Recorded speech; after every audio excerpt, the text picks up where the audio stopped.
Bienvenidos al último panel, uno de los dos últimos paneles de este año, de 2018, del Congreso Anual de ASCII. Yo soy Ted Henkin y yo voy a presidir en este panel, pero realmente lo que queremos hacer aquí es escuchar una conversación pública entre dos cuentapropistas y un estudioso y facilitador del emprendimiento en Cuba. También tenemos la suerte de tener a María Guardao, que va a servir de comentarista. Pero este panel no es un panel de, digamos, trabajos, ponencias formales, sino más una mesa redonda, y queremos tratar con mucho esfuerzo de hacer esta mesa realmente redonda y escucharnos hablar y intercambiar abiertamente, honestamente, sobre el pasado, presente y posible futuro o futuros del sector privado, cuentapropismo, emprendimiento en Cuba. Aquí tenemos tres ponentes: Camilo Condis, que aparte de ser un cuentapropista, colabora muy estrechamente con el proyecto Arte Corte en el barrio Santo Ángel de La Habana Vieja. Nuris Higueras, que maneja desde hace mucho tiempo uno de los paladares más exitosos en La Habana, que se llama Le Talier. Y Roberto Díaz Vázquez, quien dirige la Fundación Logos en Cuba. Yo no voy a dar una presentación formal de los tres ponentes, porque una parte de nuestro conversatorio va a ser escuchar de ellos quiénes son y cómo llegaron al cuentapropismo en Cuba, cómo y por qué. Entonces, vamos a organizarnos ahora en la siguiente manera. Cada uno de los tres ponentes va a hacer una presentación de sí mismo, tocando su preparación educacional y su actividad hasta la fecha como cuentapropista o con el mundo de emprendimiento en Cuba. Es decir, cómo y por qué llegaron ustedes, ¿no?, a ser cuentapropista en Cuba o a fomentar el emprendimiento en Cuba. Esta es la primera cosa, y vamos a pasar a 4 puntos después de conocer a los tres.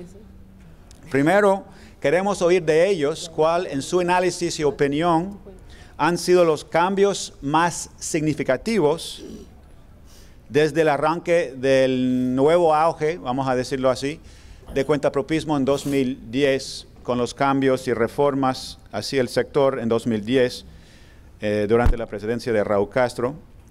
Y también desde 2014, cuando tuvimos aquí en ASCII otra mesa redonda con 5 cuentapropistas, una de ellas, Nuris Higueras, y quiero ahora reconocer el patrocinamiento del Cuba Study Group, que nos ayudó a organizar y financiar los viajes de algunos de los ponentes ahora. También queremos reconocer el Center for International Private Enterprise, que también colaboró en un poco organizar y pensar el panel, y obviamente la Fundación Logos.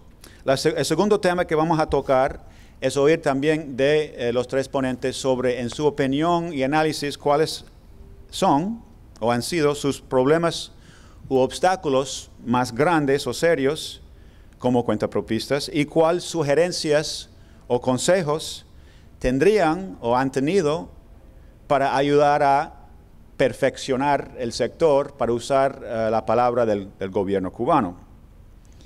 El tercer punto que vamos a tocar es la reacción, análisis, evaluación de las nuevas reglas para el trabajo por cuenta propia que se dieron, que se publicaron hace 3 semanas y que van a ser ley ya el 7 de diciembre de este año. Y finalmente, queremos escuchar de ellos sus esperanzas o deseos acerca del sector de emprendimiento, del sector privado, en la nueva constitución que se está haciendo, debatiendo, supuestamente empezando ya en agosto y terminando en noviembre. Si tienen esperanzas de cosas que no vieron quizás en las regulaciones sobre el cuentapropismo, que piensan o esperan ver o no ver en la Constitución. Mi trabajo es nada más tratar de asegurarnos que toquemos los 4 puntos y empezar así. Y durante el conversatorio y al final especialmente María Werlau va a hacer comentarios sobre las intervenciones y opiniones y análisis de los 3 ponentes. Entonces, vamos a empezar con Camilo, después Nuris y después Roberto para saber un poco de las trayectorias profesionales, personales, cómo es que llegaron y por qué al cuentapropismo y emprendimiento privado en Cuba. Buenos días, mi nombre es Camilo Condi, soy cuentapropista en Cuba, soy ingeniero industrial, máster en dirección empresarial, hice mi máster con un programa especial que hizo la Universidad Católica de San Antonio de Murcia, España, bajo la sombría de la Iglesia Católica se hizo este máster en Cuba y al graduarme de la universidad me quedé como profesor en la universidad. Solo pasados 6 meses me di cuenta de que era imposible sostenerme económicamente como profesor. Sé que hay algunos aquí que lo han logrado, no sé cómo. Yo pensaba que no era posible para mí y decidí abandonar la universidad y buscar otros caminos. Primero trabajé en diversos proyectos dentro de la Iglesia Católica y luego me incorporé al proyecto comunitario Este Corte, que es como decir una non-profit aquí en Cuba. Y digo como decir porque no tenemos ninguna norma legal que nos permita establecernos legalmente como una non-profit, simplemente somos un grupo de personas trabajando por hacer trabajo non-profit dentro de una comunidad por nuestro esfuerzo propio, sin tener mucho marco legal. Actualmente tengo una casa que rento y soy empleado en un restaurante, soy parte del 1.6% de los cuentapropistas que nos veremos afectados. El gobierno dice que solo somos 1.6%, yo pensaba que era un número más grande, alrededor de poco más de 9.000 cuentapropistas, pero bueno, me parece que es el 1.6% que además genera más empleo y más emprendimiento en Cuba, por lo tanto soy uno de los más afectados con estas nuevas medidas.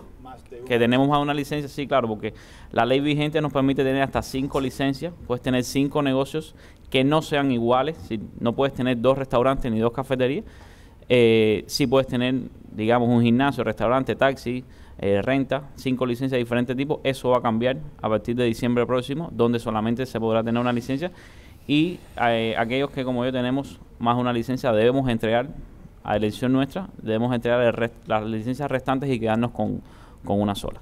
Le doy la palabra a Niuri. Hola, buenos días, yo soy Niuri Isabel Higueras Martínez, soy la propietaria de Atelier en Cuba, soy una cubana común. Todo empezó cuando nosotros vivíamos en las afueras de la ciudad y mi hermano mayor se dio cuenta que no teníamos futuro y nos movimos a través de muchas permutas hacia el Vedado y él comenzó a trabajar en un restaurante que ya existía de manera privada y luego empezamos a operar nosotros. Este restaurante se llama Chansonnier y lo tenemos desde 1999. Luego estuvimos afectados por 5 años, no tuvimos licencia operativa, aunque eso no nos quitó los deseos de seguir haciendo cosas y hacíamos cosas de manera informal. Además, cuando llega la posibilidad de tener un nuevo negocio, decidimos abrir Atelier. Atelier es mi realización personal.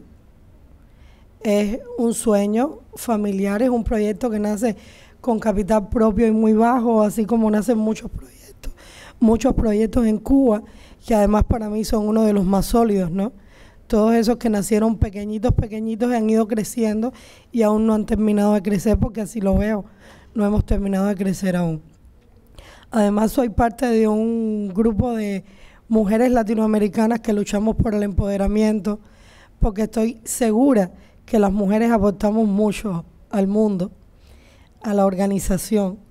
Además, trabajo como, de alguna manera, consultora en un tribunal de asesorías para emprendimientos en Cuba Emprende, cosa que para mí fue muy importante pasar, porque fue lo que empezó a aterrizarme lo que era ser un empresario, aunque no soy empresaria, en Cuba. Luego vengo a Estados Unidos y eso terminó de abrir mi óptica visual y me cambió la vida. O sea, por eso siempre apoyo a las personas que quieren preparar un pequeño grupo y hacer un intercambio. Por eso me sumo siempre a ayudar a que otras personas visiten otros países, no solo Estados Unidos, sino también Perú, México, y ayudo a organizar estos grupos, porque al regreso cambian en más de un 50%. También motivo a muchas personas que no han visitado Cuba que nos visiten. No es lo mismo ver las cosas desde aquí que verlas allá, porque así me sucedió a mí. He estado ya una vez en este evento y creo que se nos escuchó mucho. Y eso es lo que pretendo hoy, ¿no? Que nos escuchan y nos ayuden con todas las problemáticas negativas que tenemos, a buscar un huequito por donde podamos salir y seguir creciendo en Cuba. Gracias. No, mi nombre es Roberto Díaz Vázquez. Yo provengo del mundo académico, soy universitario, licenciado en Historia. Además tengo una maestría en Dirección Empresarial, estudiada en la CUJAE. Esto en Cuba no es suficiente, estoy completamente de acuerdo con Condis. No es suficiente cuando tú te dedicas al estudio desde el punto de vista académico. Está muy bien dedicarse al estudio desde el punto de vista académico de los fenómenos que entraña la economía, la política económica, el crecimiento y todo lo que esto trae aparejado. Ahora bien, cuando eso trata de aterrizarse a la realidad conceptual del cubano de a pie, es un poco más complejo. Es un poco más complejo visualizar la economía de home, la microeconomía, con la macroeconomía, que en sentido global es la que dirige el destino común de los países en cuestión. Y un poco que esto es lo que Fundación Logos Cuba comenzó a visibilizar en sus inicios cuando nos propusimos la idea, una idea macro, no micro, de aterrizar un poco ciertos conceptos que maneja la academia, pero que están muy cerca del ciudadano cubano. Y entonces uno de nuestros públicos objetivos son precisamente los emprendedores cubanos. Por dos razones fundamentales. La primera, porque creemos que el emprendimiento en Cuba llegó para quedarse y llegó para hacer cambios en la condición conceptual, política, económica y social del cubano. Y en segundo lugar, porque creemos que el emprendimiento cubano ha trascendido las fronteras nacionales. Este país es un ejemplo vivo y clave de lo que pueden hacer los emprendedores cubanos. Y entonces, por ese motivo, no solo Estados Unidos, Venezuela, Colombia, México, Europa, en sus diferentes, los diferentes países, como el caso de España, el caso de Italia, el caso de Francia, son vivos ejemplos de lo que un emprendedor puede hacer con buenas ideas, buenas intenciones y sobre todo, quizá con muy poco capital, con muy poca plata, con un capital raíz, con lo que se llama en el mundo, en este mundo, un capital de riesgo, ¿no? Y entonces, un poco eso es lo que nos ha motivado a acercarnos al mundo del emprendimiento en Cuba, desde la óptica de las casas de altos estudios, desde la óptica de los laboratorios de ideas, para poder aportarles una serie de elementos que ellos ya poseen, pero que dada la circunstancia que rodea su vida y lo que hacen, no han podido desarrollar completamente. A esto nos dedicamos, además tenemos otros dos públicos objetivos, que son los jóvenes ingresos y egresos de la universidad. Los vemos como las futuras fuerzas vivas del país, las personas que tienen talento para cambiar ciertas cosas que evidentemente no funcionan como deberían funcionar, o ciertas cuestiones que están siendo dejadas a un lado y que son vitales e importantes para el desarrollo de Cuba en todos sus conceptos. Es por esto que estamos hoy acá y vamos a tener un debate rico y profundo sobre de lo que no se ha hablado prácticamente nada en este congreso, y es del éxito, a pesar de las restricciones, de la problemática que el actual gobierno cubano tiene sobre el mundo empresarial doméstico, y cómo estos emprendedores, que en el año 2010 eran poco menos de 150.000, 170.000, hoy son 591.000, a pesar de todas las restricciones, a pesar de todos los avatares, a pesar de todas las altas cotas que el gobierno cubano pone, los emprendedores siguen creciendo, siguen diversificándose y siguen demostrando que en Cuba existe talento suficiente para crear una empresa privada y lo que se derive de esta empresa privada: mercado, enriquecimiento, propiedad, desarrollo, prosperidad. ¿Y por qué no? ¿Por qué no podemos pensar que también en Cuba esto puede propiciar un cambio adecuado en el régimen de cosas político, social y económico? Muy bien, Roberto, gracias. María, ¿te gustaría presentar y agregar un comentario? En realidad, bueno, yo preparé unas notas antes, pero quería responder al panel, ¿no? Algo que Camilo mencionó, que es interesante y no tiene que ver con el cuentapropismo, pero tiene todo que ver, es tu non-profit, tu organización sin fines de lucro. Y es algo interesante que salió del panorama, digamos, público. Cuba anunció que iba a modificar la ley de asociaciones y no lo hizo. Entonces, hoy día en Cuba siguen siendo una anomalía jurídica, que no tienen derechos ninguna organización de la sociedad civil, y eso como que ha salido de la discusión. No se ha hablado de eso con la Constitución y demás. No creo que haya ningún problema, pero eso se traduce a los problemas que tiene el cuentapropismo, ¿no? Que es un problema de derechos. Y ahora, cuando se habla de la propiedad privada y que se va a consolidar en la nueva Constitución, yo me pregunto, bueno, el papel tolera todo.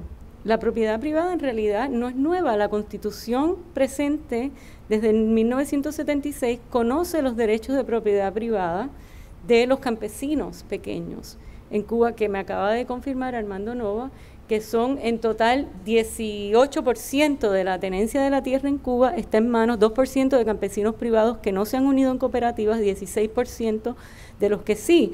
Esa gente produce más del 70% de los alimentos de Cuba. Entonces, es un sector que obviamente es crítico para el desarrollo de la economía y del país, pero sin embargo lo que se hace es que se frena constantemente. Y aquí está el meollo del asunto, ¿no? No importa que diga la Constitución, no importa que digan las leyes de asociaciones, en fin, ¿a dónde va este gobierno, no? O sea, cuando la Constitución y las leyes de Cuba reconozcan que hay un Estado de Derecho donde el individuo está empoderado, ahí es que podemos hablar de cambios, me parece a mí, y eso es fundamental para el sistema, para el cuentapropismo en Cuba, el desarrollo del campesino privado o del concepto de propiedad privada, aun cuando sea solamente en el ejercicio del emprendedor en Cuba.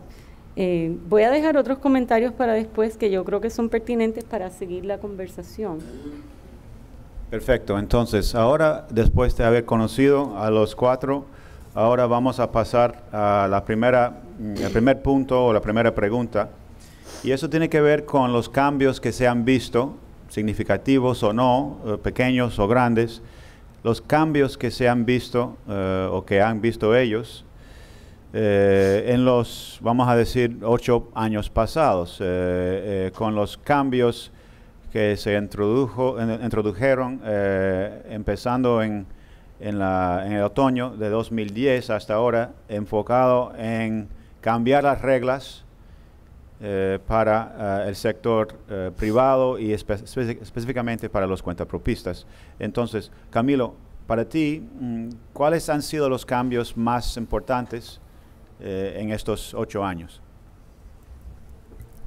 Bueno, en estos cambios que vamos a obviarlos desde hace 3 semanas, ¿no? Ya que eso tiene su propio punto sí, más adelante.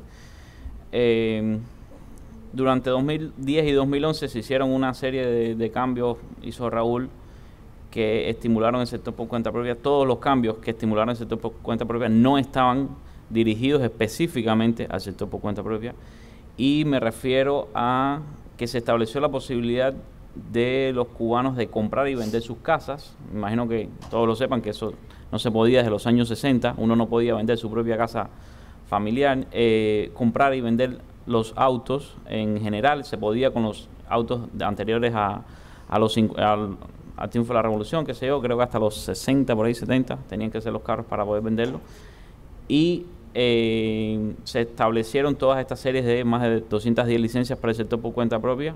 Y otra muy importante, que enlazo con lo que decía Nuri, que realmente me parece muy importante, fue que se eliminó el permiso de salida para los cubanos poder viajar fuera del país. Todos estos cambios fueron impulsores en el desarrollo del sector privado en Cuba. El hecho de que las personas puedan vender, rentar sus casas, sus autos, ya eso creó oportunidades en Cuba. No hay locales comerciales, los únicos locales comerciales, los únicos autorizados a rentarles locales comerciales al Estado son las cooperativas que no agropecuarias, que ha formado el mismo Estado y que además controla bien fuerte, con un puño bien fuerte. Ya lo vimos en el caso de Senius, que la disolvieron el año pasado, una cooperativa muy exitosa que ya estaba en casi todo el país sobre contabilidad, asesoría y que fue extinguida. Y lo que decía Nuri, para mí sí es muy importante. Yo comencé a viajar a los Estados Unidos en el año 2016, precisamente gracias a ACE, que me invitó a un panel sobre cuentapropismo hace 2 años, y cada vez que vengo acá aprendo algo nuevo. Tienen que entender que desgraciadamente venimos de una cultura muy cerrada, una cultura donde durante la mayor parte de mi vida el único contacto que tenía con el desarrollo eran las visitas de mi familia, que han vivido casi toda su... De hecho, todavía tengo familiares que no conozco, que se fueron de Cuba antes de que yo naciera, y el venir acá, la eliminación del permiso de salida y que los cubanos tuvieran la mayor posibilidad de viajar fuera del país nos enseña mucho, porque venimos, aprendemos formas de hacer negocios. Siempre que venimos, porque Nuri es un caso de ellos, siempre tratamos de venir más allá de Miami, vamos a otros estados, otras ciudades, siempre se aprende. Es decir, Estados Unidos es como muchos países en uno, cada estado es casi una subcultura con sus propias características y vamos aprendiendo.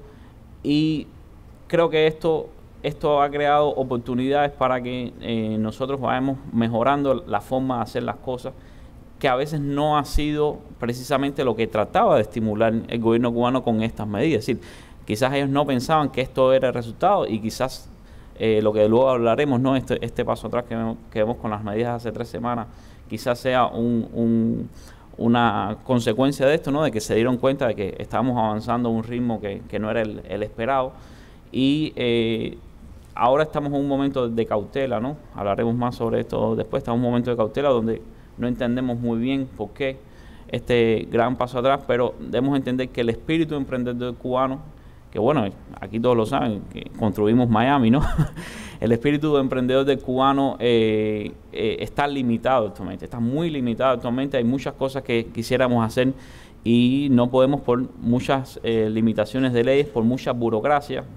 Además, porque hay quizás un discurso donde podamos ver sin prisa pero sin pausa, pero de pronto das un paso atrás y después vemos que hay que estimular el sector por cuenta propia, no podemos denigrarlos, pero el inspector, el funcionario público, el de base, el que está en tu municipio, el que va a ti, el que te atiende directamente, entonces te trata de otra manera, y eso son cosas que nosotros le llamamos la nata intermedia entre intereses que puedan haber a alto nivel del gobierno en un momento determinado. No nos engañemos, son intereses en conflicto. En mi caso personal sí pienso que hay un sector del gobierno que está tratando de mejorar la economía a través de diferentes cosas como la inversión extranjera, que para mí está limitada. Es decir, una de las cosas que más me disgustó de la nueva ley de inversión extranjera que salió hace 3 años, ¿no? Fue que específicamente dejaba fuera a los cubanos que vivieran fuera de Cuba, y se politizó de una manera muy rara ahí, y digo una manera muy rara porque nosotros no somos el único país comunista del mundo, y yo entiendo que las reglas de corte político, yo no espero ningún cambio repentino en lo político, sinceramente, yo no lo espero. Pero Vietnam lo hizo, China lo hizo, y han sido economías de éxito. Y lo primero que hicieron fue, no, el nacional es el primero que tiene que invertir en Cuba. Y el que emigró, no, ese que emigró tiene que virar para el país, tiene que invertir el dinero que se llevó y el dinero que creó, la riqueza que generó fuera del país, tiene que regresarla al país. Ese dinero tiene que entrar aquí y tiene que invertir. Y mejor que invierte un nacional y no un extranjero. Y en Cuba es al revés. En Cuba queremos que invierte el extranjero y no. Pero esa nata sigue estando ahí. Conocí el caso de un español que estuvo 2 años en Cuba tratando de abrir una empresa en el Mariel y se tuvo que ir, nunca logró abrir la empresa del Mariel. La burocracia no lo permitía. Lo mismo nos pasa a los cuentapropistas, que hay una nata burocrática a la que no le interesa nada, a la que solo le importa venir a tu negocio, hacer una inspección para cobrarte 10 CUC, 20 CUC, hasta 50 CUC, de lo que ellos determinen por lo que sea, porque lo de ellos es vivir de la corrupción, y no están jugando en la misma clase, la misma línea que siguen quizás otros intereses que vemos, que como ya dije son conflictivos. Hay otro sector en las altas esferas del gobierno que no quiere riqueza en el sector privado, y es algo público. Sí, yo no estoy diciendo nada que no sea público, lo han dicho. Específicamente una de las ideas que ha mencionado Díaz-Canel y que ha mencionado otros funcionarios del gobierno es que no quieren cubanos ricos, no quieren que los cubanos generen riqueza, algo para mí bastante absurdo. Yo quisiera que todos ganaran más dinero y que todos pagaran más impuestos. Yo personalmente estoy muy a favor de los impuestos. Quizás hay algunos amigos republicanos que no les guste lo que estoy diciendo, pero yo sí estoy muy a favor de los impuestos. Y más en un país empobrecido, un país del tercer mundo, un país envejecido, en un país donde casi todos los jóvenes de mi generación han emigrado y lo que quedan son sus padres, sus abuelos, que actualmente o dentro de muy pocos años dependen de la asistencia social, dependen de un retiro, que ya no tienen edad para trabajar. La emigración masiva de jóvenes cubanos ha provocado esto, y entonces están apostando a las remesas. Yo no quiero apostar a las remesas, yo quiero apostar a la riqueza que podamos generar nosotros mismos en Cuba. ¿Yuri? Bueno, Camilo, ¿qué te puedo contar? Dime qué les puedo decir. Bueno, cuando llegó la nueva oportunidad de tener un restaurante, yo daba brincos, no le puedo decir de qué tamaño. Pero solo podían ser 20 sillas. Pero también estaba feliz porque anteriormente eran 12 sillas. Después llegó la oportunidad de tener 50 sillas, seguí dando brincos. Hoy tengo 50 sillas. Yo le pido a todo el mundo que no las cuente. Pero crecí y he crecido, hemos tenido la oportunidad de abrir otros negocios. Y yo vi cambios, vi muchos cambios, vi una clientela potencial. Yo tenía el 85% de la persona estadounidense que visitaba Cuba. O sea, un 85% de tu cliente americano es importante. Eso cambió. Cambió después de las nuevas regulaciones, que no cambiaron mucho, pero la comunicación fue brutal. Pero después llegó el ciclón, también nos acabó. Después llegó el cierre de la embajada, nos remató. Y ahora nos van a ahogar. Pero nada, nosotros tenemos una fortaleza bonita, somos creativos, eso nos impone la posibilidad de seguir, además de no cansarse, aunque hay muchos que ya van quedando en el camino, que cada vez que alguien me dice decido quedarme fuera, me pongo triste porque es algo bonito que se queda sin seguimiento, porque no es lo mismo la persona que hace crecer un proyecto a la persona que lo continúa. Y entonces eso hace que las cosas se pongan tristes, ¿no? Pero fueron años bonitos, o sea, años donde todo el mundo tenía una ilusión, donde todo el mundo veía crecimiento. Si me preguntabas a mí cómo te ves en 10 años, yo le decía, me veo con 10 negocios. Hoy me preguntas y te digo, no, solo quiero atelier. Y les estoy diciendo mentiras. Pero yo sigo ahí. Tengo que estar encima de la ola a ver cómo logro surfear sin saber nadar para no ahogarme. Y es lo que voy a tratar. Claro, excelente, ¿no? Es un privilegio realmente tener a cuentapropistas de éxito sentados en la mesa, ¿no? Casi nunca se tiene eso. ¿Qué sucede? ¿Qué sucede? Estos cuentapropistas han dicho la verdad de lo que está pasando. Esta es la realidad. En Fundación, nosotros entendemos que ser positivos es mucho mejor que ser negativos. ¿Y por qué decimos positivo en medio de una ola de dificultades? Porque es una ola de dificultades. De tener 5 negocios a dejarle uno solo, el de su elección, es una ola de dificultades. Pero hay una cosa en el mundo moderno que se llama las franquicias. Y esto es para comenzar a poner pautas en el entendimiento académico de las cosas, ¿no? La franquicia no es otra cosa que la venta del know-how, o del expertise, o de la experiencia, o del éxito empresarial. Y un poco que eso, el emprendedor cubano lo tiene claro, pero la aplicación práctica del mismo no la lleva a efectos. Lo hemos visto en algún que otro negocio y lo hemos presenciado incluso en conversaciones que hemos tenido en Cuba, empresas y con expertos de Loyola, la Universidad Católica que se ocupa de un poco echar para adelante el proyecto de emprendimiento en Cuba, conjuntamente con Cuba Empresas y con otros proyectos muy interesantes que existen dentro de la isla. ¿Qué ocurre con los proyectos? Los proyectos ayudan a la gente a entender qué es un negocio. Pero la estrategia de negocio es una cosa y la estrategia política para mantener el negocio o la política económica del negocio es otra cosa, completamente diferente. Muchas veces cuando llegamos y vemos el crecimiento astronómico que ha tenido el emprendimiento en Cuba, decimos, bueno, pero ¿cómo es posible que un emprendimiento de este tipo, que personas, que paladares o que restaurantes de talla, yo diría mundial, y no me estoy equivocando, de excelencia en todo el sentido de la palabra, negocios con excelencia en todo el sentido de la palabra dentro de Cuba, puedan existir? Si hay un gobierno que con leyes que son onerosas en todos los aspectos, en todos los sentidos, lo ahoga. Bueno, pues muy sencillo. Esto es muy sencillo. Es porque el cubano es un emprendedor. Y el término emprendedor significa que tú no te cansas de que las cosas puedan salirte mal o de que las cosas te puedan salir de una manera no apropiada y tú cejas en tu empeño. Acá, a mi lado, tengo el ejemplo de eso. 5 años sin el sueño. Óigame, 5 años sin el sueño es como para dejar de soñar. Pero no dejó de soñar. Y tiene un paladar, a mí me consta, de éxito en La Habana. Yo vivo en Cuba. Y lo que se oye hablar de Le Atelier es una maravilla. Aparte, búsquenlo que aparece. Entonces, igual el caso de Condis, son exitosos en su empeño y exitosos en su vida profesional. Lo que ocurre con esto es lo siguiente: el mundo emprendedor en Cuba está luchando solo. ¿Quién le enseñó a los emprendedores cubanos a emprender?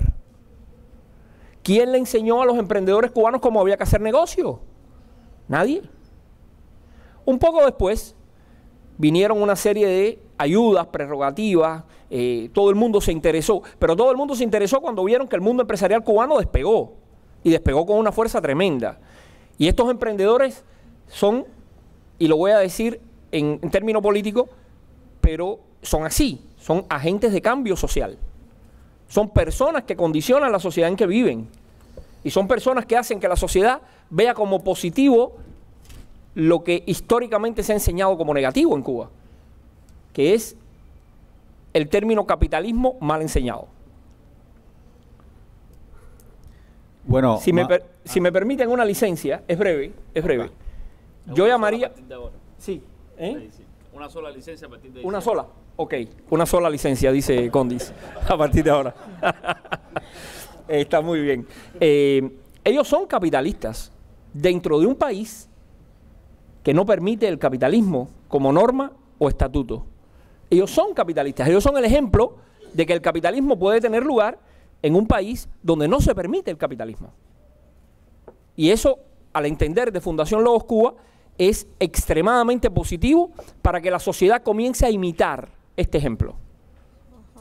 Porque este es un ejemplo a imitar.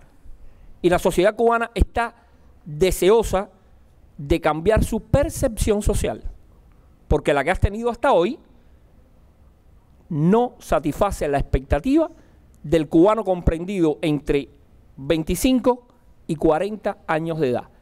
No hablar ya de las personas que han sufrido dificultades, situaciones, vejámenes o cuestiones que les han privado de su patrimonio o que les han obligado a cerrar por 5 años un negocio de éxito simplemente porque es de éxito. Y entonces, bueno, aquí dejo este comentario, hay muchos otros, pero hay que dejar espacio para que los demás también hablen. A ver, no hay duda que los cubanos quieren emprender y prosperar, y ustedes son el mejor ejemplo. Pero si hay tantos, ¿no? Y si uno recoge la prensa que sale de Cuba, independiente, está recogiendo constantemente a través de las provincias casos menos conocidos, pero igual muy exitosos, y lamentablemente las arbitrariedades que se están ensañando contra las personas, especialmente las que están mejor, especialmente en provincias más alejadas de la prensa, etcétera. Y lo que eso denota, cuando uno ve las fluctuaciones históricas en el cuentapropismo, el número de licencias, porque esto empieza en el 78, se destaca en el 93 que crecieron las licencias, si mal no recuerdo, un poco más de 200,000. Inmediatamente, cuando empieza a entrar el dinero de Venezuela y Cuba tiene otra idea de hacia dónde va, caen a la mitad. Y entonces vuelve otra vez otra etapa, que ahora tenemos casi, tú dijiste 580,000 por ahí. 591,400. Sí, pero cuando uno analiza la fluctuación, el gran crecimiento vino hasta el 2015. Y entonces empiezan las regulaciones, las arbitrariedades, etcétera, y como que se estanca, y ha habido un crecimiento mucho menor de 2015 para acá. Entonces, ¿qué quiere decir? La gente quiere hacerlo, pero las mismas trabas vienen dentro del sistema. Entonces, sí quiero hacer una aclaración de algo que ustedes dijeron. El gobierno no quiere que los cubanos se hagan ricos. No, el gobierno quiere que solo un mínimo % de los cubanos se hacen ricos. La alta nomenclatura, que históricamente ha tenido barrios exclusivos, viajes exclusivos, clínicas exclusivas, y entonces, ¿qué denota esto? El tipo de sistema. Mientras eso no se quiebre, pues vamos a seguir con este patrón. De cuando el gobierno decida por ahí va la cosa, por ahí va la cosa. Cuando el gobierno decida que no, se acaba todo. Entonces, en el próximo comentario yo quiero, para no tomar mucho tiempo, ¿no?, tener la oportunidad de leer algunos puntos de la receta de Fidel Castro que le da a Guaicapur Olameda, el general que dirige PDVSA, cuando llega Chávez al poder y va a Cuba a un proceso de inducción revolucionaria, y Fidel le explica cuál es su modelo. Pues yo creo que tiene una incidencia, 4 de esos puntos, una incidencia tremenda para el sector cuentapropista cubano. Bueno, ahora vamos a pasar a un punto muy específico y queremos saber de los ponentes cuáles han sido los problemas u obstáculos más serios a través de esos años, 5 o 8 años, y conjunto con estos problemas o obstáculos, cuáles son sugerencias o consejos para solucionar o perfeccionar o liquidar esos obstáculos y problemas. Entonces, Camilo. Sí, antes de empezar quisiera pedir por favor, relacionado con lo que dijo Roberto, Mimi, no me pongas como capitalista en el nuevo Ojera ni nada de eso. No, eso déjalo fuera.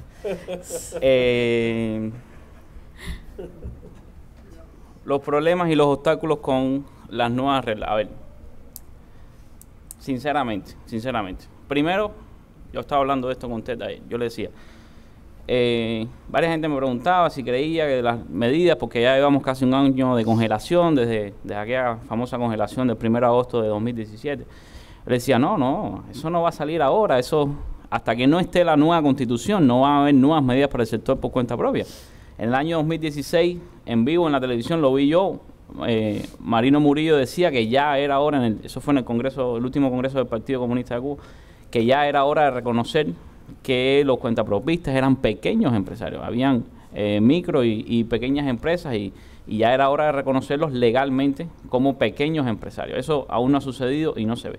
Yo pensaba que la Constitución iba a establecer una ruta hacia esto y que las nuevas medidas no iban a salir. Por lo tanto, para mí, en lo personal, estas nuevas medidas fueron una sorpresa muy grande y una sorpresa bastante desagradable además, porque son 129 páginas de negativismo. Ellos le llaman perfeccionar el sector por cuenta propia, pero no hay ninguna medida hacia el desarrollo, el crecimiento del sector por cuenta propia. Y realmente en mi caso personal, que me afecta además en mi economía personal de cierta manera, sí me preocupa. Me preocupa porque además veo una distorsión de la realidad. Sí, pongamos el caso que conozco de cuentapropistas que tienen hasta 5 licencias, 5 negocios diferentes y el gobierno espera que ellos tengan que entregar 4 de estas licencias y quedarse con 1. Hay algo que tienen que entender de base. En Cuba no hay ningún recurso legal para yo vender un negocio. Es decir, suponiendo que yo quiera deshacerme de esas 4 licencias y yo quiera decir voy a vender este restaurante, voy a vender esta casa de renta, yo no tengo cómo hacer eso legalmente. Yo no puedo vender un negocio, yo no tengo ninguna vía que me lo permita. Es decir, eso tiene que pasar a nombre de otra persona de una manera no lineal, y me refiero a una manera no lineal, quiere decir que yo tengo que entregar mi licencia y otra persona tiene que pedir, solicitar una licencia para ese mismo restaurante, bajo esa dirección. Sí, ahora voy allá. Eso lo que hace es hacernos más vulnerables porque nos lleva hacia la ilegalidad. Ya el Código Penal de Cuba queda bien establecido la figura de testaferro. Es ilegal en Cuba tener un testaferro. Sin embargo, vuelve a salir dentro de estas nuevas resoluciones la figura del testaferro con multas, impuestas, no sé qué. Cosa que era innecesario. Ya la figura del testaferro está bien delimitada en el Código Penal. Y cuando ellos vuelven a sacar otra resolución, que además ya es un poco que va a hablar sobre lo mismo, es que ellos saben que la gente se va a utilizar testaferros, eso está claro.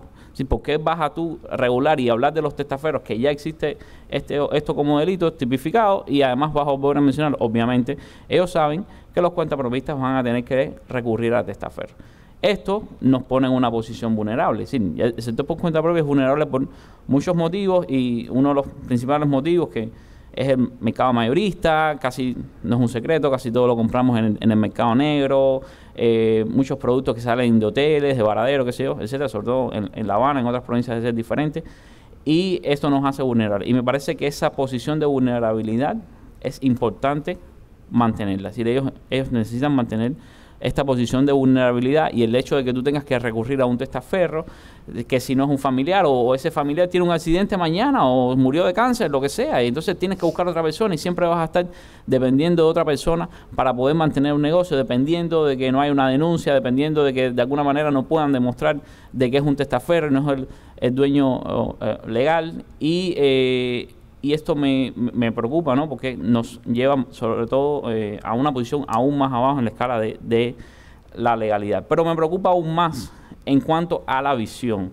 Hay una de las medidas de las que nadie ha hablado y que, aunque parezca una bobería, es la que más me preocupa a mí porque me da una idea de la visión. Hay una de las medidas que estipula que si usted es descubierto realizando una actividad económica en el sector por cuenta propia sin tener una licencia, se le impondrá una multa, pero además de esta multa, cosa lógica, usted estará inhabilitado para ejercer esta actividad por 2 años. Es decir, el interés no es legalizarte, no es te cogí taxiando, eres un taxista ilegal, te pongo una multa y tienes que sacar tu licencia. No, no vas a poder sacar licencia en 2 años. Entonces, porque esto para mí refleja, ¿no?, una posición, un punto de vista que no hay un interés de legalizar a más personas y de atraerlos hacia el sector por cuenta propia, sino al contrario, es un paso atrás enorme que ya el lema sin prisa pero sin pausa desaparece completamente con este paso atrás, y el otro es el hecho de las licencias. Hay una de las medidas que yo pensaba que iba a ser positiva y no lo es. Yo estoy muy relacionado con el sector del alojamiento y me preocupa mucho este sector, incluso pensando a futuro. Y dice una de las medidas que si la persona, que es el caso de muchos cubanos que residen en Miami y bueno, en otros países del mundo, por supuesto también, bueno, acá en Miami hay muchas personas que mantienen su residencia en Cuba, que viajan a Cuba cada 2 años, no han perdido incluso propiedades que tienen en Cuba. Estas personas van a ser autorizadas a rentar su casa, pero como no residen permanentemente en Cuba, y esto es solo para los que rentan, no es el caso de los restaurantes y demás negocios, si tú rentas tu casa, vas a ser autorizado a hacer un poder y que otra persona pueda sacar la licencia a su nombre. Digamos, Nuri no tuviera su negocio, yo vivo acá, Nuri va a poder rentar mi casa, ¿no?, y ella va a tener la licencia. Pero eso ya imposibilita a Nuri dedicarse a más nada. como se puede tener una sola licencia, ya Newry, que me está haciendo el favor, quizás yo le voy a pagar un pequeño porcentaje de mis ganancias, pero más que nada, seamos sinceros, me está haciendo el favor, aún gane un porcentaje de mis ganancias, ella no va a poder dedicarse a ninguna otra actividad. Y es otra de las cosas que a mí me dan una medida, ¿no?, de la visión que tienen, y es que están generando un camino que nos aleja del crecimiento del sector por cuenta propia. Bueno, yo tengo 3 puntos. Uno es el recurso humano. Para mí ha sido muy difícil encontrar, no sé, la fórmula de poder recibir lo que yo quiero de mis trabajadores, aunque busqué la posibilidad de que fueran de mi familia para que tengan un sentido de pertenencia diferente. ¿Qué pasa? Hay una deformación de lo que es trabajo, de lo que es responsabilidad del trabajo. Entonces, no hay una persona que llegue todos los días temprano, que haga su trabajo como tiene si no estás encima de él. Eso para mí ha sido uno de los puntos más difíciles, porque después que enseñas a una persona, estás disponiendo de tu tiempo. Cuando tienes que enseñar a otra, tienes que seguir disponiendo de tiempo. Entonces, yo prefiero a veces dejar que las cosas pasen por alto y no tener que enseñar a más nadie. Y esto para mí es uno de los problemas más difíciles que he enfrentado. El otro es el mercado. Nosotros tenemos un mercado desabastecido. Y no pienso como los demás de que lo que nos hace falta es un mercado mayorista. No, a mí lo que me hace falta es mercancía en el mercado. Porque hasta hoy yo he logrado crecer comprando en la red minorista. O sea, yo lo que necesito es llegar y que estén todas las cosas que necesito.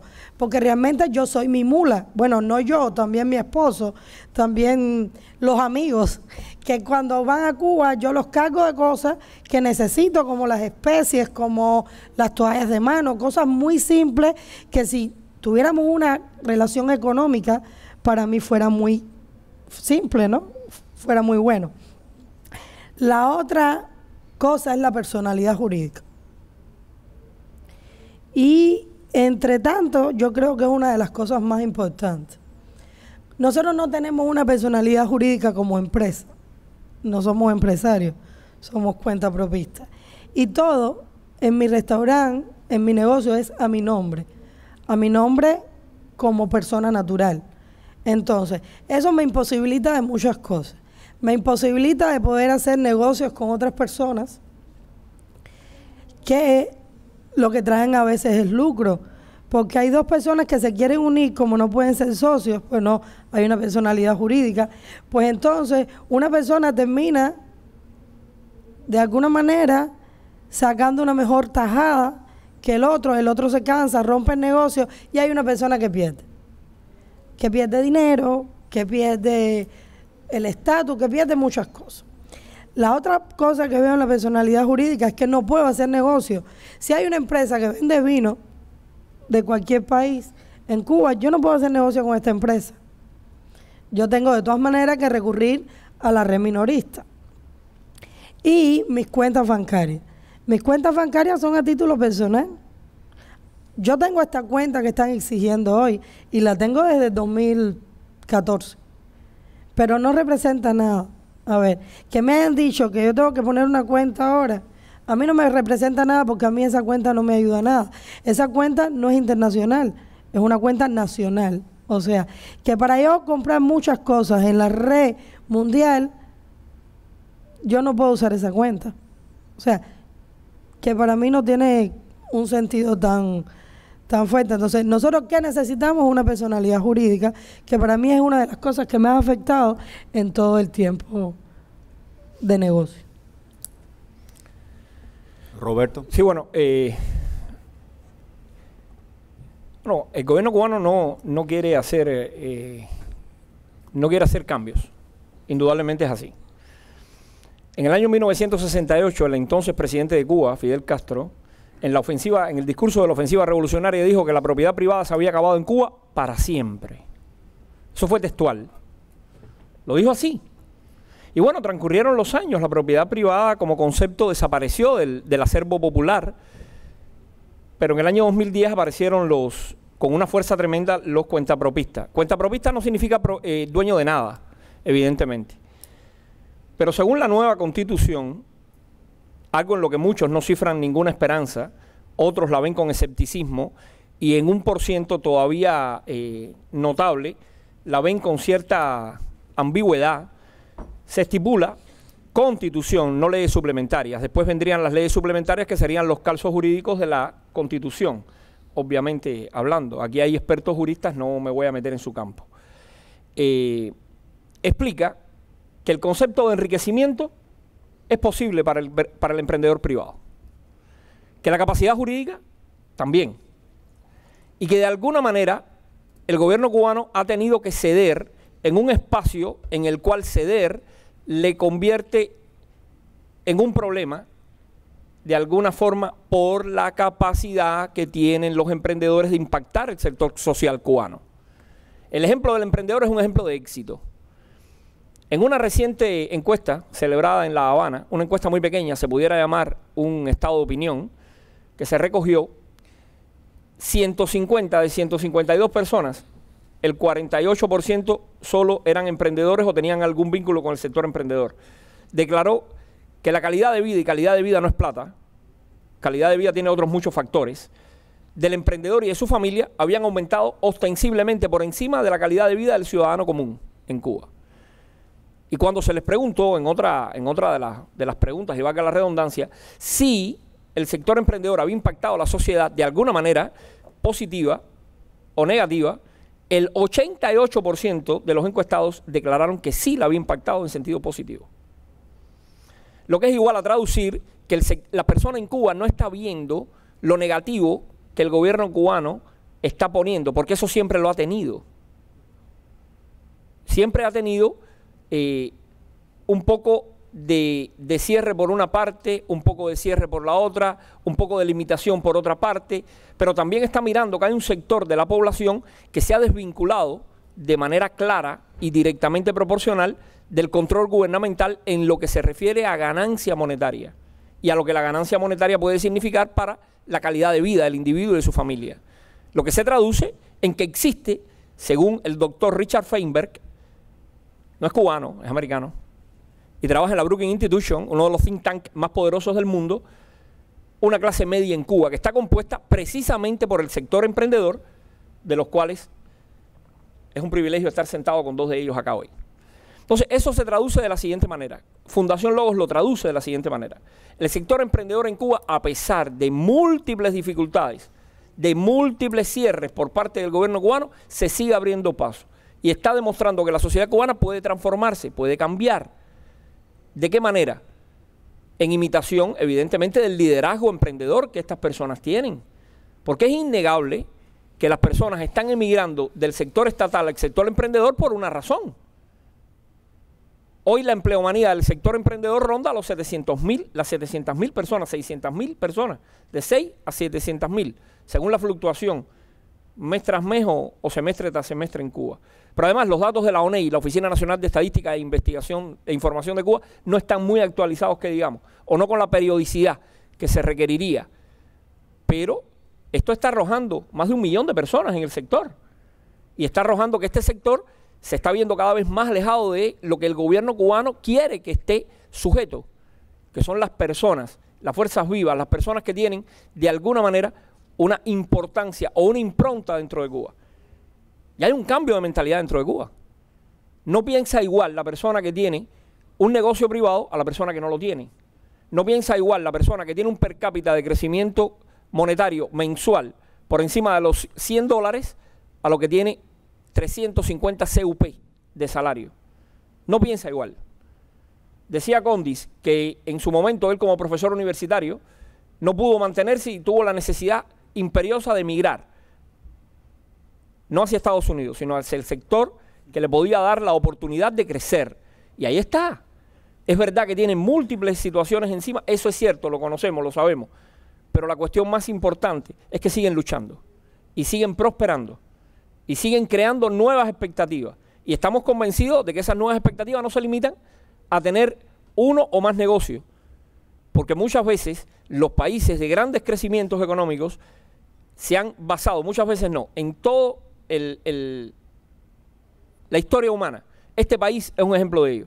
Este país creció gracias al emprendimiento raíz. Este país creció gracias a los emprendimientos de home, de casa.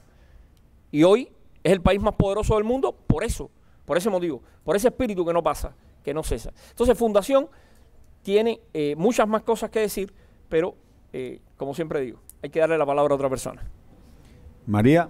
Bueno, hablando de obstáculos, y yo los escucho y uno escucha estos relatos y dice, pero esto no es lógico, ¿no? Es un sector dinámico que enriquece a la población en todo sentido, pero sí tiene lógica. Si uno lo ve dentro de la lógica que se inserta en la economía cubana, ha estado subordinada a las prioridades políticas casi 60 años, está claro. Entonces, le contaba ayer a Camilo, que hablábamos brevemente, que él hablaba sobre lo que les relató, que el gobierno fuerza a los cuentapropistas a la ilegalidad, que preparando un trabajo sobre Venezuela hace unos meses me topé con el testimonio del general Guaycapuro Lameda, que fue el presidente de PDVSA en Venezuela, donde él lo manda a Chávez para Cuba a reunirse con Fidel Castro y se reúnen por largos ratos, 5 horas, un almuerzo, después no sé, inducción revolucionaria, donde le describe Fidel Castro su receta, la receta de Fidel le llama a él, de empobrecimiento colectivo como método de dominación política, y le habla de una transformación cultural en Venezuela a través de 3 generaciones, donde estamos hoy en Cuba, ¿no? 3 generaciones que han estado sometidas a una transformación cultural en la manera política, económica y social. Y muy brevemente, si quieren búsquenlo, hagan un search y ponen Guaycapuro Lameda, la receta de Fidel, y debe salir para que puedan leerlo, porque a mí me dejó patidifusa, pero además me explicó muchas cosas, especialmente esto de llevar a la gente a la ilegalidad. Brevemente, ingrediente número 2, a la gente hay que mantenerla ocupada, aunque sea buscando comida.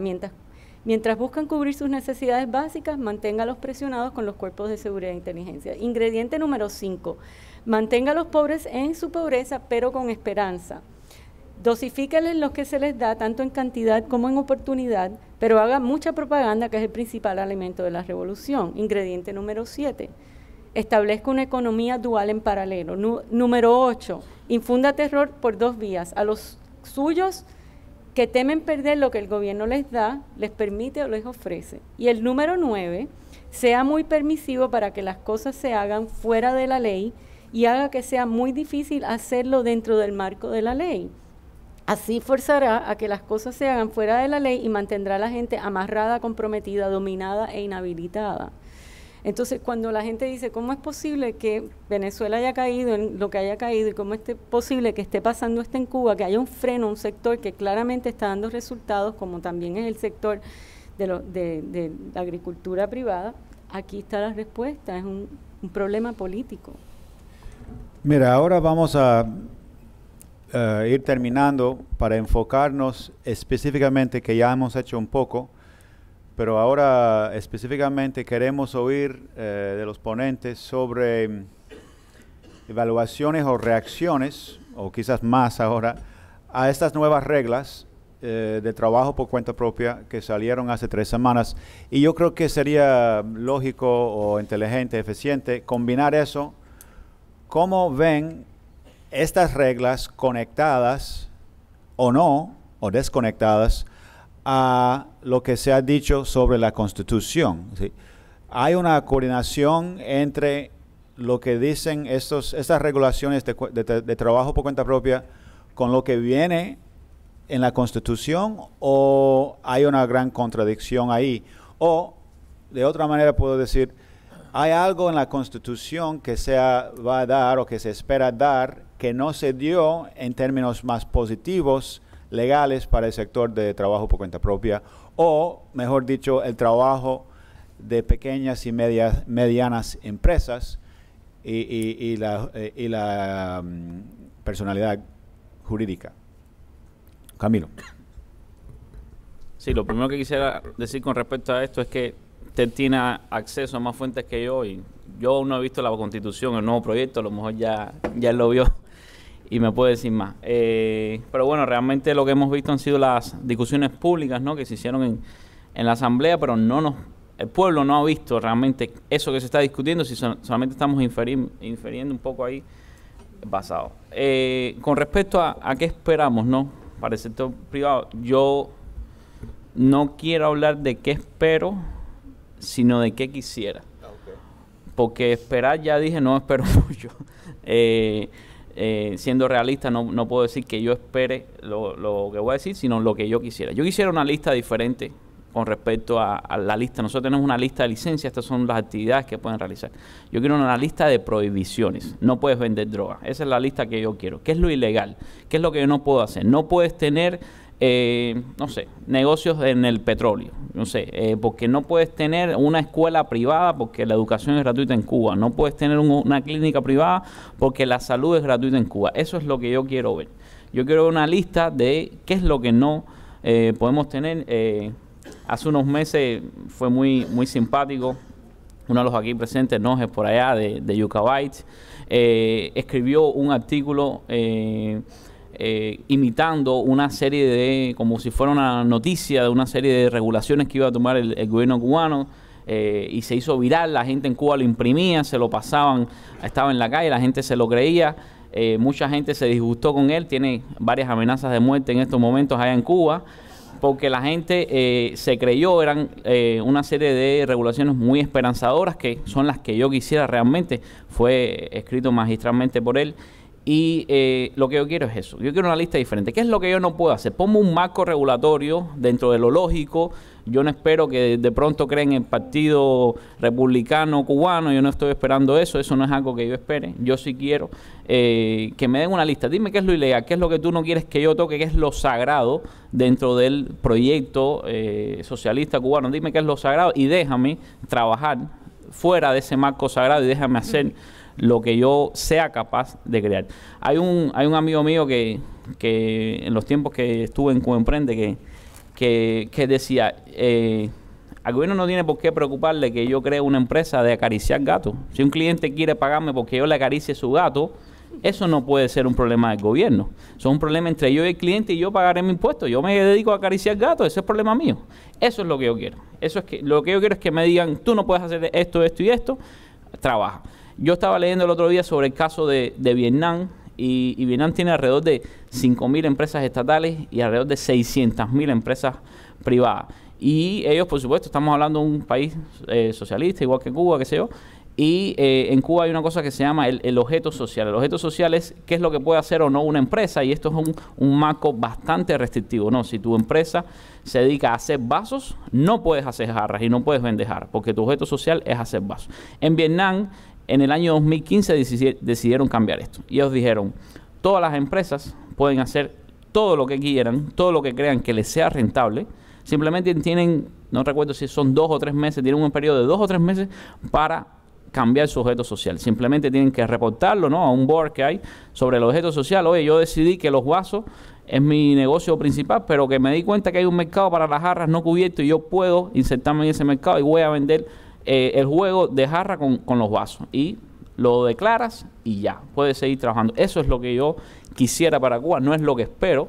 Tengo que ser sincero, yo no espero que eso suceda a corto plazo. Quizás ya cuando me jubile pueda tener la suerte de verlo a mis hijos o nietos, pero realmente eso es lo que quisiera. Un marco que me diga qué es lo que yo no puedo hacer, no un marco que me diga qué es lo que yo puedo hacer. Bueno, yo quiero que no me sienten en el mismo sofá. Yo quiero que el sofá se arregle, que no lo sigan votando. Yo quiero que se sienten y analicen qué es lo que necesitamos y no es lo que ellos necesitan. Y también, no sé cómo, yo sé que necesitamos tiempo. Alguien hablaba el otro día de que hay que esperar. Yo sé que tiempo en la vida hace falta para todo. Yo necesité tiempo para crecer. Sé que necesitamos tiempo, pero en ese tiempo yo quiero que se nos dé un puesto, se nos escuche, que se nos tome en cuenta. Claro, yo no le puedo decir estas cosas con una elocuencia grande, porque yo no soy catedrática. Yo cuando estaba en la escuela y sacaba 90 daba brincos, yo siempre supe que iba a ser negociante, que es una palabra muy, muy cotidiana en Cuba. Yo tampoco quiero ser millonaria. Yo quiero vivir bien, pero que me vean bien. O sea, yo quiero que no digan que soy burguesa, porque no lo soy, porque soy una mujer muy simple, porque lo sé. Entonces no quiero que esa sea mi palabra. Mi palabra es, ellos son burgueses. No quiero que me llamen así. Y quiero que no le tengan miedo a que las personas tengan dinero, porque decir tienes dinero, no hay cómo medirlo, ¿no? O sea, tener una casa que vivo arreglando, tener un carro que se está quedando a pedazos, pero que sea diferente a otra persona, eso no me hace ser diferente. Entonces, eso es lo que yo quiero. Roberto. Sí. Bueno, yo quiero que los cubanos entiendan un poco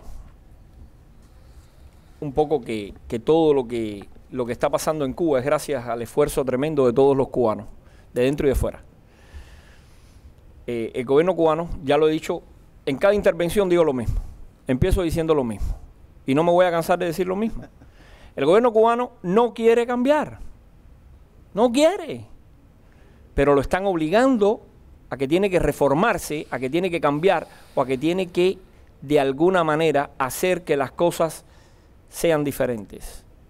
Y quien lo está haciendo diferente es la sociedad civil cubana, en su conjunto. Sociedad civil son los emprendedores, sociedad civil son los que se llaman en Cuba oposición, sociedad civil son los que tienen un pensamiento diferente del espacio académico, sociedad civil son los reformistas, sociedad civil es todo el mundo. Y esa gente son los que están haciendo cambiar las cosas en Cuba.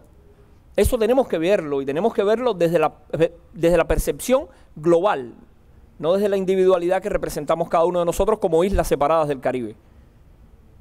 Muchas veces, en conversaciones con colegas en La Habana, en conversaciones con amigos fuera de Cuba, me he encontrado con la tremendísima disyuntiva de tener que definir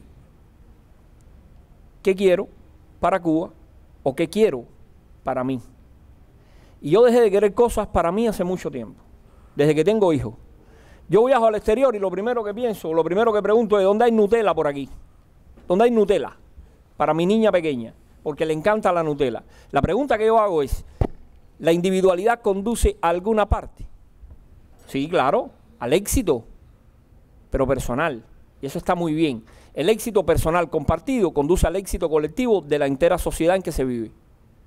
Y a eso es a lo que apuesta Fundación Logos Cuba.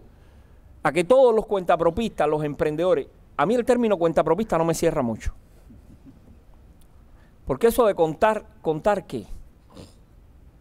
Me cierra más emprendedor, me cierra más una persona que tenga un negocio privado, me cierra más eso. Eso es lo que estamos tratando de fomentar en Cuba, el criterio de que los emprendedores cubanos se vean como una colectividad y no como una individualidad. Que es importante que se ayuden, que se conozcan, que se entiendan, que se vean, que conformen un gremio de personas que de alguna manera, teniendo derechos, sepan que esos derechos de alguna forma tienen que ser defendidos.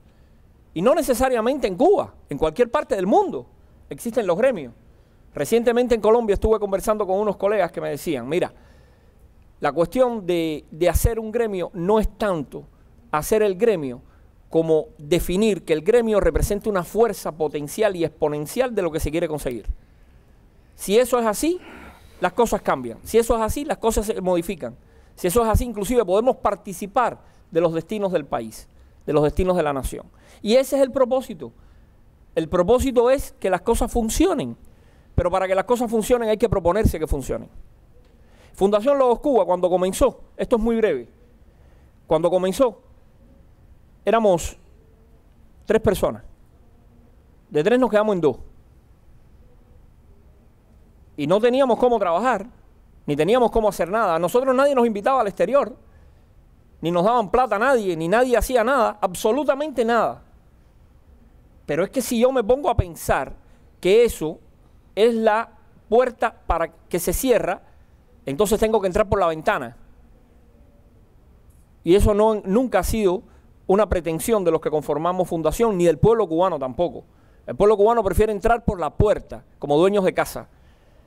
Y es por eso que Fundación hoy la componen 7 profesionales que están dispuestos a apoyar el sector emprendedor como fuerza motivacional de cambio dentro de Cuba, hasta donde sea necesario apoyarlos. Y lo estoy diciendo acá, con un pleno sentido de compromiso.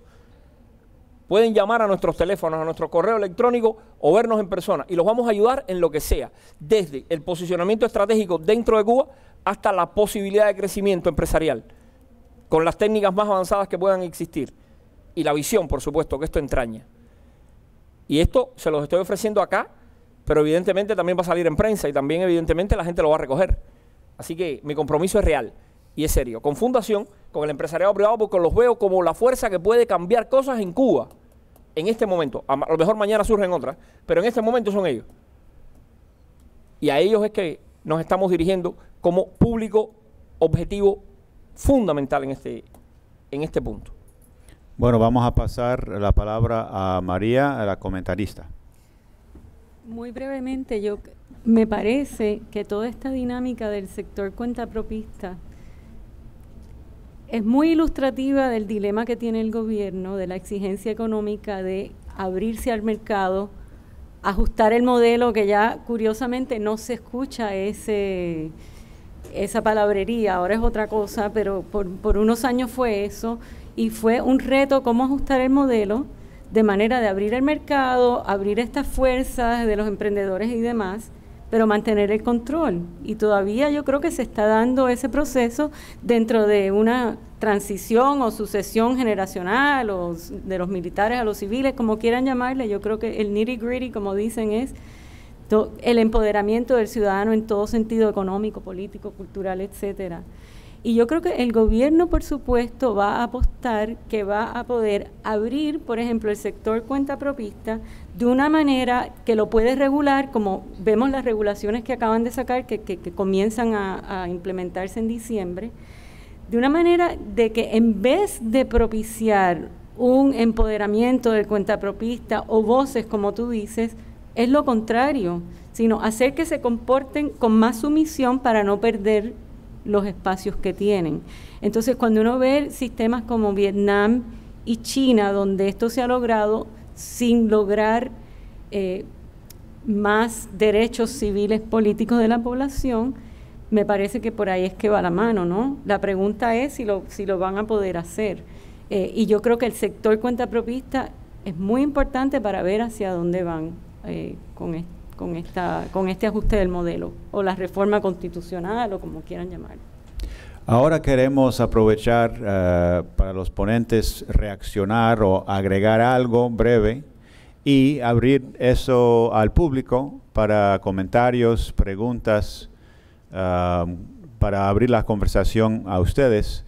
Y bueno, si quieren hablar, solo que nos digan quién eres, y haga la pregunta, el comentario. Pero primero quiero dar la palabra o saber si alguien tiene más reacción, comentario. Sí, dos cosas. Una sola cosa. María dice que Vietnam y China, pero los cubanos no somos ni vietnamitas ni chinos. Ninguna de las dos cosas. Están muy feos. Son feos, ¿eh? Claro. Ya. Pero la cuestión es la siguiente. Los cubanos tenemos una visión diferente. Somos occidentales. La cultura asiática, para los que han estudiado historia, tengo la suerte, no la desgracia de haber estudiado historia, es una cultura milenaria en cuanto a sumisión y control. La cultura occidental es una cultura de despegue, de nueva visión, de nuevas formas de concebir el futuro y de una manera muy especial de seguir adelante y no quedarse atrás en lo que se refiere al desarrollo en todos sus acápites. Solo digo esto sin hacer una crítica de el pueblo, no del sistema, del pueblo chino o del pueblo vietnamita, a quien considero y respeto profundamente por ser impulsores de una cultura global. Pero hay que tener presente que la sociedad cubana no tiene los mismos conceptos ni generacionales, ni fundacionales, ni posicionales que tiene el pueblo chino o el pueblo vietnamita, con el respeto que estos dos pueblos tienen. Nosotros somos cubanos y hemos demostrado que somos cubanos en cualquier ámbito y en cualquier lugar a donde hemos ido y nos hemos asentado. Nuris, Camilo, ¿quieren agregar algo? No, yo solo quiero decir que sí somos diferentes los cubanos. Somos, no sé, como muy orgullosos. Muy orgullosos. Y no nos gusta que nos estén mandando, no nos gusta que nos estén pisoteando, pero a veces no entendemos que hay que escuchar también. Y esa es una de las cosas fuertes que tenemos, que no escuchan. Yo me acuerdo hace 4 años cuando hicimos la primera mesa redonda y yo quería captar información de ustedes, las 5 personas, para poder presentarles al público. Y yo dije, hice un error y dije, bueno, ustedes son todas cuentapropistas y quiero saber cómo presentarlas. Y me dijeron las 5 a la vez, no somos cuentapropistas, somos emprendedoras. Y ahí aprendí una lección importante. Y mujeres. Y no usar una palabra burocrática para tratar de atrapar lo que es realmente algo que nace desde abajo y que es mucho más dinámico, creativo, innovador que esa palabra cuentapropista sugiere. Bueno, Doreen. Gracias. Yo soy Doreen Hemlock, yo soy periodista, escribo con Cuba Standard y otros medios. La pregunta va a Nuris y a Camilo. Si tuvieras que adivinar de aquí a un año cómo sería su empresa particular y cómo sería el sector empresarial en Cuba de aquí a un año. Mira, yo no quiero adivinar. Yo quiero esperar. Yo quiero esperar que el día 7 todo esto desaparezca. Y que haya alguien que escriba cosas diferentes. Porque yo no me voy a cansar. Y es lo que pasa. Yo no quiero pensar en lo que está pasando porque no lo quiero ver real. Yo quiero esperar a que llegue el día 7 a ver si realmente se pone en vigor y entonces a partir de ahí empezar a imaginar y ver cómo empiezo a trabajar entonces. En mi caso personal, yo, si fuera a ser muy optimista, quisiera pensar que todo el feedback negativo que está habiendo en Cuba actualmente, porque es mucho, puede influir y quizás puedan basarse en cambio constitucional para relanzar las medidas nuevamente y hacer cambios, porque realmente el feedback es enorme. Si yo todavía no he encontrado una persona, incluso taxistas que pensé que iban a estar contentos y no lo están, porque yo no había leído mucho la parte de los taxis, no es lo mío, pero después me explicaron un poco y me di cuenta de que también estaba embarcado. Y lo que quisiera es eso, ¿no? Esperaría que ellos entendieran que el feedback es muy negativo o sufrir las consecuencias, porque eso sería un paso a otras cosas más serias, ¿no? Porque son fuerzas productivas muy importantes en el país que van a ser afectadas por esto. Yo creo en la energía. Y yo creo que tiene que haber algo ahí de energía que cambie las cosas. ¿Puedo insertar un comentario a Doreen? Yo no me atrevo a predecir, pero sí creo que me atrevo a adivinar lo que quiere el gobierno cubano. Que el sector empresarial de la isla se comporte como el sector empresarial extranjero que ha invertido en Cuba ya durante más de 20 años y ha mostrado un comportamiento que no tiene nada que ver con cultura, porque son canadienses, europeos, etcétera, que vienen de una cultura capitalista y de libre mercado y han adoptado los términos de el engagement del gobierno, y hasta donde yo he podido determinar no se ha traducido en más derechos ni tan siquiera para los trabajadores que están en esas empresas mixtas, más derechos laborales, etcétera. Y mucho menos se ha traducido en la sociedad en más derechos de tipo político, cívico o económico. Bueno, la próxima. Si podrías usar el micrófono. Quisiera decir que me gustan mucho las preguntas y el debate. para decirlo en cubano, me gusta el brete, así que todo el que quiera hablar, que se pare. Armando Linde. Estuve en Cuba el mes pasado, por primera vez desde que me fui en el 60. Wow. Fui yo y mi hijo. Ahora, por gajes del oficio mío anterior, hice más preguntas que tomar fotos. Y las preguntas eran a los dueños o gerentes de las casas particulares donde paré, en La Habana Vieja y en Guanabo, y paladares, incluso el tuyo. Recuerdo perfectamente. Te felicito. Pero una cosa que me llamó la atención, yo le pregunté al dueño o gerente de ambas casas particulares, en La Habana Vieja y en Guanabo, que eran similares en tamaño, 3 piezas, la calidad era parecida. ¿Cuánto cuesta una casa como esta? Y la respuesta fue interesante, porque en Guanabo me dijeron $75,000. Y en La Habana Vieja me dijeron $75,000. Si la pregunta es, en el negocio de bienes raíces, normalmente, como decimos acá, es location, location, location, localidad, localidad. Y rentabilidad, en el caso de un negocio. En Cuba, la pregunta viene ahora, en Cuba, en el caso de casas particulares, ¿qué es más importante?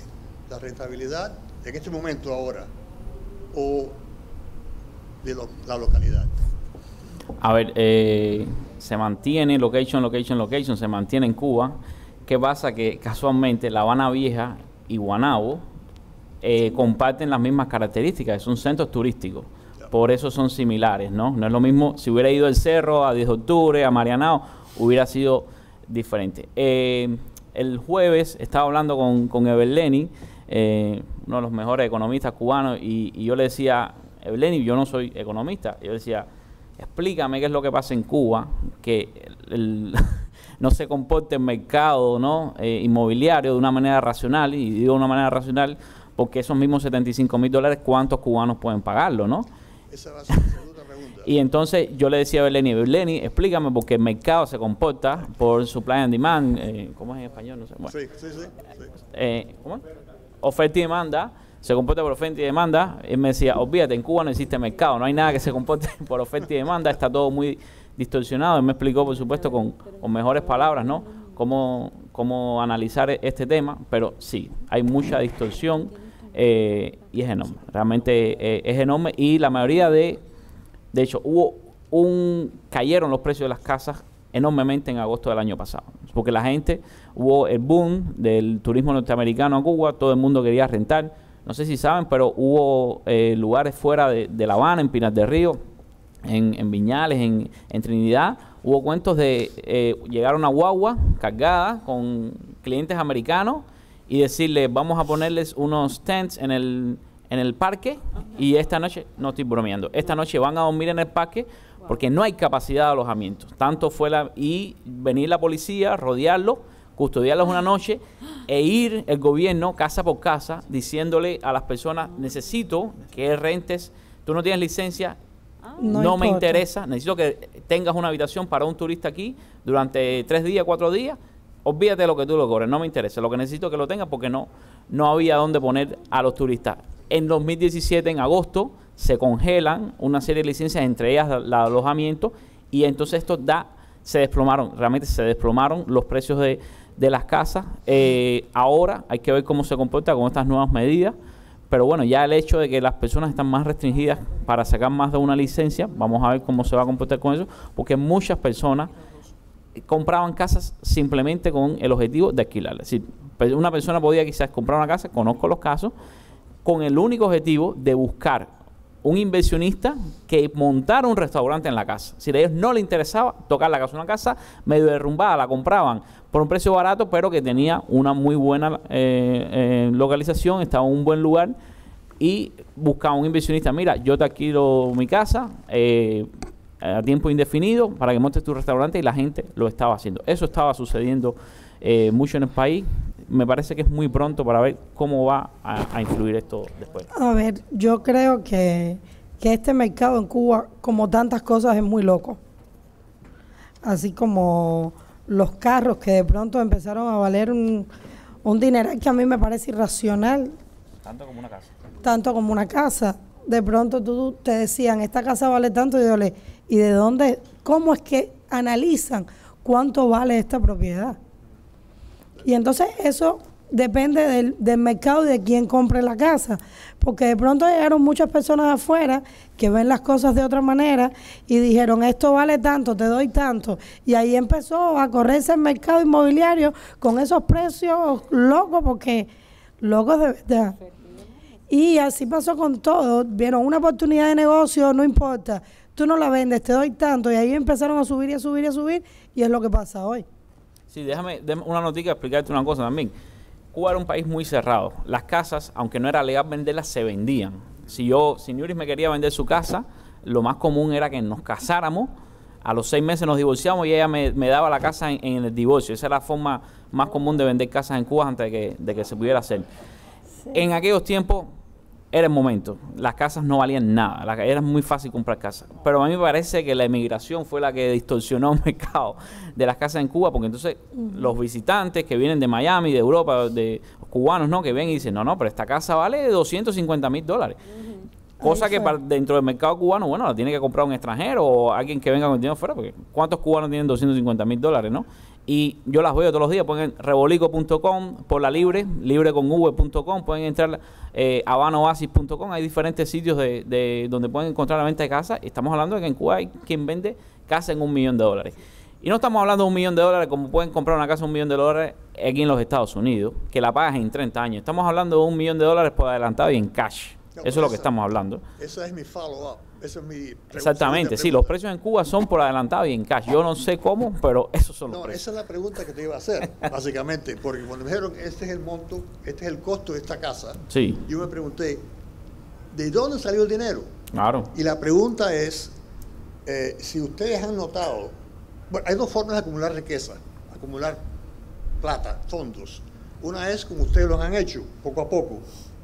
Otra es agrupar ingresos de diferentes socios, digamos. ¿Existe ese negocio en Cuba? Legal, sí, pero yo recomiendo a todo el mundo que no lo haga, porque no existe un marco legal que te proteja, ni siendo cubano ni siendo extranjero. Hay muchos extranjeros, sobre todo europeos, invirtiendo en Cuba, muchísimo. Que muchos restaurantes, muchas casas de rentas exitosas, realmente el dueño por detrás es un italiano, un español. Yo le recomiendo que no, porque conozco los casos de que le han dicho, muchas gracias, es mío, porque la casa está a mi nombre, el negocio está a mi nombre, la licencia está a mi nombre. No, así mismo, es mío, hasta aquí llegamos. Por eso yo hablaba tanto de la personalidad jurídica y de la posibilidad de asociarse con personas. Yo también veo, mira, todo en la vida es una causa y un efecto.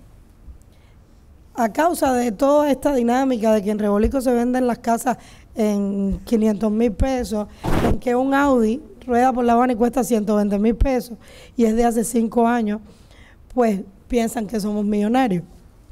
Y siempre hay personas que no son muy inteligentes y que empiezan a decir todo lo que hacen.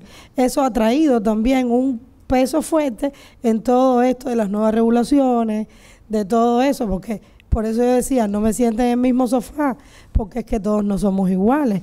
Entonces... Una última oración. En las regulaciones nuevas, específicamente se habla de las asociaciones que están prohibidas. Si la asociación para invertir están prohibidas, si ahí está, lo pueden encontrar. Sí, sí. Claro, la pregunta es muy interesante, porque los cubanos no son los que le ponen precio a las cosas. El problema es que el mercado de bienes raíces en Cuba, de hecho, es prácticamente inexistente. No hay mercado de bienes raíces en Cuba, o no está permitido el mercado de bienes raíces en Cuba. Lo que sucede es que tú puedes vender y comprar una casa. Eso sí, tu casa, la puedes vender y comprar. ¿Qué ocurre? Que llega un extranjero, generalmente europeos, o de acá de Miami, hay muchas personas que se están repatriando y están viniendo a Cuba, están viniendo a La Habana, a Holguín, Hay personas que han vivido en España un montón de años y se han repatriado y le dicen a una persona que tiene un chalet o una casa muy grande, una casa muy buena, pero que necesita una reparación. Oye, yo te voy a dar $80,000 por esa casa. $80,000 con el trabajo de toda una vida fuera de Cuba no es dinero. Pero en Cuba es muchísima plata. ¿Y qué ocurre? Que un poco el criterio del cubano sobre lo que vale una casa o no vale una casa está condicionado por el criterio que le pone la persona que viene del exterior.